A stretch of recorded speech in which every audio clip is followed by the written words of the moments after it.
ഇവിടെ നമുക്കൊരു പ്ലോട്ട് കാണാം. ഈ പ്ലോട്ടിന്റെ വീതി വെറും 5.8 മീറ്റർ ആണ്. നീളം 66 മീറ്റർ ഉണ്ട്, പക്ഷെ വീതി വെറും 5.8 മീറ്റർ. ഇവിടെ നമുക്കൊരു വീട് നിർമ്മിക്കണം.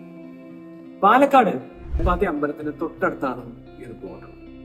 നമ്മുടെ ക്ലയൻസ് അമ്പലത്തിനടുത്തൊരു വീട് എന്ന അവരുടെ ആഗ്രഹത്തിന്റെ പുറത്ത് പർച്ചേസ് ചെയ്താണ് ഈ ഒരു പ്ലോട്ട്. അവർക്ക് ഇതിനൊരു 2000 സ്ക്വയർ ഫീറ്റ് ഒക്കെ വരുന്ന 2 BHK വീട് നിർമ്മിക്കണം എന്നുള്ളതാണ്. ഇതില് ചലഞ്ചിങ് ആയിട്ടുള്ള ഒരു കാര്യം എന്ന് വെച്ച് കഴിഞ്ഞാൽ ഈ പ്ലോട്ടിന്റെ വീതി വെറും 5.8 മീറ്റർ ആണെന്നുള്ളതാണ്.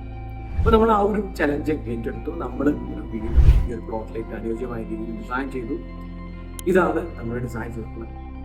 ഈ വീട്ടിൽ എല്ലാ സൗകര്യങ്ങളും നമ്മൾ കൊടുത്തിട്ടുണ്ട്. Formal living, dining, kitchen, 2 bath bedrooms. ഫ്യൂച്ചറിൽ വേണമെങ്കിൽ നമുക്കൊരു ബെഡ്റൂം കൂടി എടുക്കാൻ പറ്റുന്ന രീതിയിലാണ് നമ്മൾ ഡിസൈൻ ചെയ്തിട്ടുള്ളത്. അപ്പൊ ഈ ഒരു വീടിനെ പറ്റുന്ന നിങ്ങളുടെ അഭിപ്രായം കമന്റ് ചെയ്യാം. അടുത്ത വീഡിയോയിൽ കാണാം. Take care.